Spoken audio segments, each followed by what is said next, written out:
Many opponents of Christianity today would claim that we simply cannot trust 2,000-year-old scriptures as they are unreliable. Would you say this is a valid claim? No, and I would ask them, how did they come to that conclusion? What evidence do they have for that position? Because most people don't have evidence. They just have a slogan they've heard, Paul. Oh, the Bible's been changed throughout the centuries. So whenever somebody says that, I want to ask them questions. What do you mean by that? What do you mean it's been changed throughout the centuries? What evidence do you have for that position? In fact, with regard to the New Testament, I might add a third question and say, have you ever considered that the New Testament, we know what the New Testament originally said because we have nearly 6,000 handwritten Greek manuscripts, from fragments in the 2nd century all the way to complete manuscripts, all the way up to the time of the printing press. And we compare all those manuscripts. We can recreate the original to more than 99% accuracy. So we know what the original said. Even the famous skeptic Bart Ehrman agrees we know what the original said. The question is the original true? That's another question. But it hasn't been changed throughout the centuries in terms of the text being corrupted. We know what the text originally said. Yeah. And I was speaking to Dr. Gary Habermas yesterday, and he was talking about the creeds found in Romans 10, 1 Corinthians 15, Romans 1, how early these creeds actually were. Can you say something about those creeds?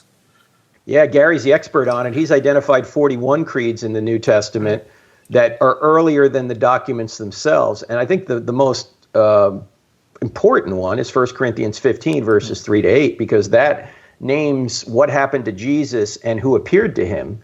And even scholars like Bart Ehrman, the atheist scholar from here in the United States, who is a big skeptic, says he agrees that creed goes all the way back to within a year or two of the resurrection, or a year or two of the event. He doesn't believe there was a resurrection, but he said this is an early creed.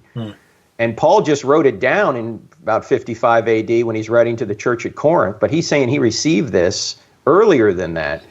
He's writing it down. It would be like somebody today in the UK writing a book about what happened at say it's even sooner than the Falklands War. Let's just say 9/11, which affected the whole world. What's that? Brexit? Yeah, Brexit. Talk about Brexit. Well, Brexit was a couple of years ago. I'm trying to think of something like 20 years ago. Okay. Which was 9/11, which affected the whole world. If somebody was writing about 9/11 in the UK today, they could interview people that were alive and even were there and witnessed it. Sure. So despite the fact that the person is writing it right now in 2020, doesn't mean that the data is 20 years old. No. The data is fresh in the memory of, or even written documents that people have written down from the event itself. It goes all the way back to the event itself. So despite the fact that Paul's writing 1 Corinthians in 55 AD, the data that he includes in 1 Corinthians goes all the way back to the event itself. Right. So what you're saying is right out of the gate, they had a belief that Jesus was divine, that Jesus Christ died on the cross, was buried in the tomb, rose again on the third day, and through trusting in that, we can be forgiven of our sin and saved.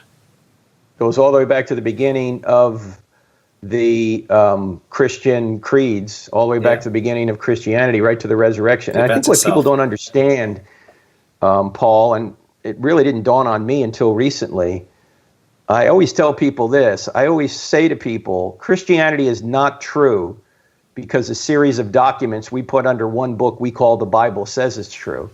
In fact, Christianity would be true if the Bible never existed. And people go, well, how can that be?